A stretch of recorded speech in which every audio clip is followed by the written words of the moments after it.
Merci, Monsieur le Président. Moi, j'aurais deux questions. La première, on a aujourd'hui estimé à peu près que 13 000 millionnaires ne payaient pas d'impôt sur le revenu, mais payaient un impôt sur la fortune immobilière. Donc, comme vous en avez parlé, ça m'intéresse que vous me disiez, est-ce que vous avez ce type de client chez vous? Est-ce que vous connaissez des millionnaires qui ne payent pas d'impôt sur le revenu?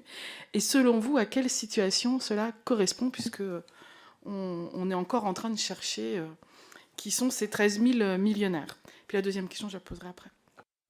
En fait, je vous ai déjà répondu.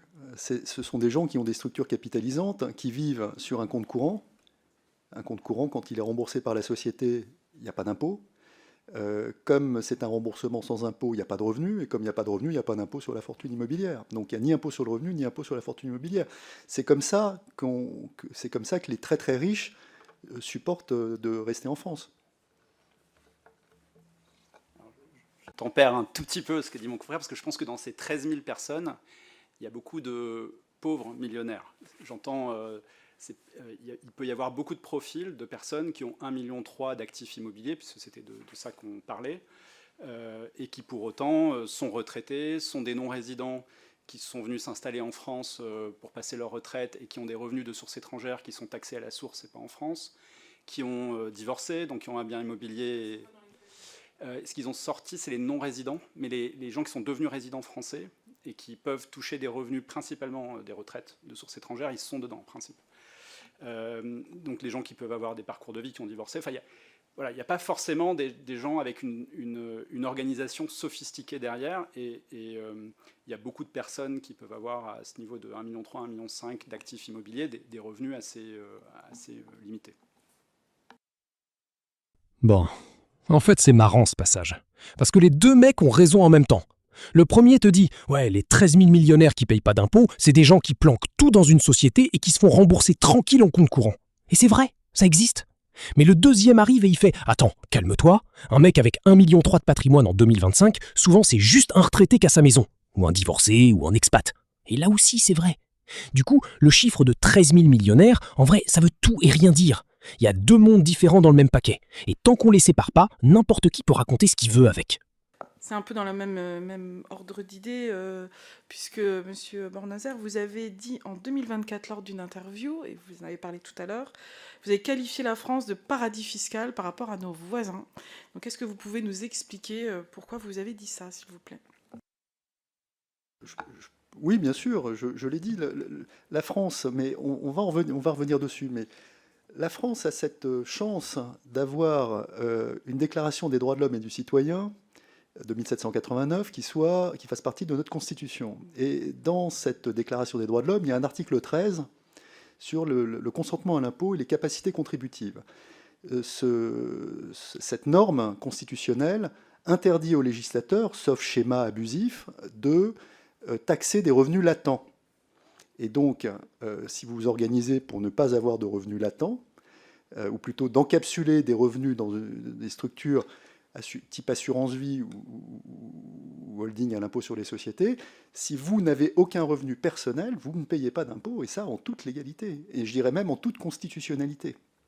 Et ça, c'est très différent de chez nos voisins. Les Néerlandais ont une taxation latente des revenus de leur capital qu'ils ont substitué à leur impôt sur la fortune de l'époque. Les Suisses vous taxent sur vos revenus notionnels, que vous les distribuiez ou pas. Tout ça parce que leur norme supérieure le leur permet. Chez nous, c'est pas possible. Là, c'est super intéressant.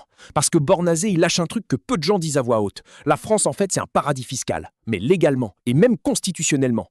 Son raisonnement, il est tout bête. La Déclaration des droits de l'homme de 1789, article 13, elle dit qu'on ne peut pas taxer un revenu qui n'existe pas encore, un revenu latent. Donc si tu mets ton fric dans une holding ou dans une assurance vie, tant que tu sors rien, t'as zéro revenu sur le papier, et donc zéro impôt. Et c'est 100% légal.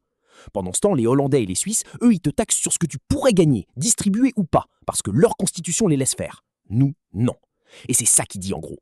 On a beau gueuler sur les riches, tant que la constitution dit ce qu'elle dit, le système restera comme ça. Si je peux me permettre, les Suisses, non, c'est pour rebondir sur la question de notre collègue et votre réponse, monsieur l'avocat. Les Suisses ont un taux minuscule. Et en plus, avec la spécialité par canton, puisque si les cantons n'instaurent pas, ils peuvent exonérer totalement. Donc il y a des cantons suisses où l'impôt d'où d'ailleurs une certaine concentration de très grandes fortunes françaises, notamment dans un canton dit de Zoug.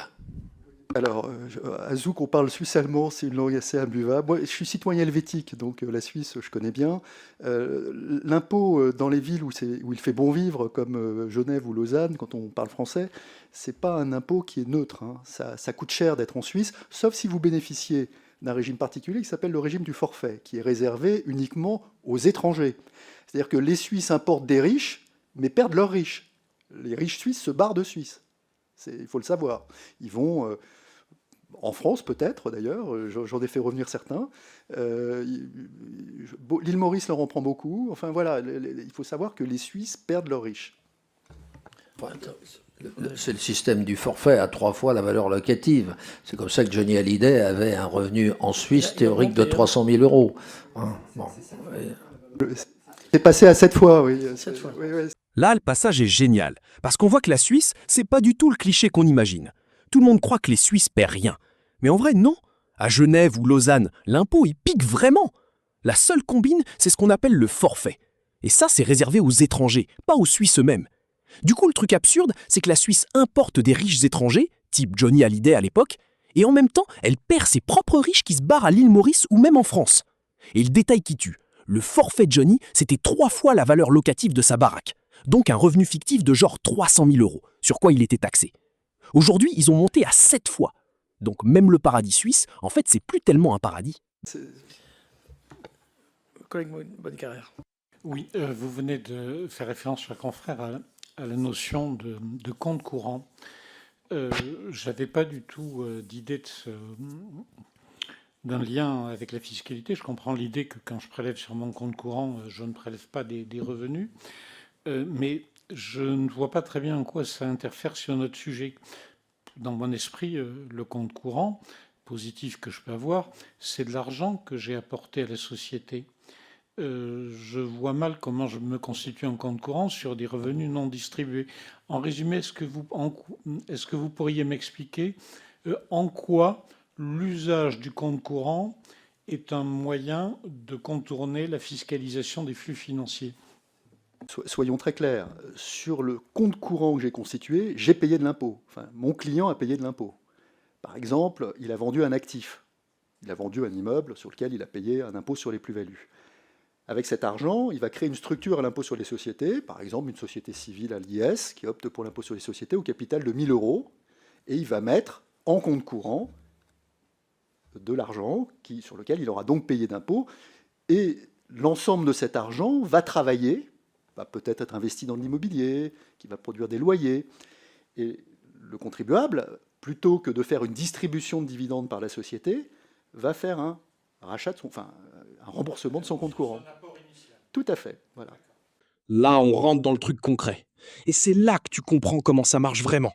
Le député, comme nous tous, il pensait qu'un compte courant d'associé, c'est juste de l'argent qu'on met dans sa boîte. Mais l'avocat lui explique le vrai mécanisme. Tu vends ton immeuble, tu as déjà payé l'impôt sur la plus-value. Ok. Avec ce fric, tu montes une petite société civile avec 1 000 € de capital. Et tu balances le reste, disons 1 ou 2 millions, en compte courant. La société, elle, achète d'autres biens, encaisse des loyers, et au lieu de te verser des dividendes, qui seraient taxés, elle te rembourse ton compte courant tous les mois. Et là, magie. T'as 0 impôt parce que juridiquement, c'est pas un revenu. C'est juste qu'on te rend ton argent.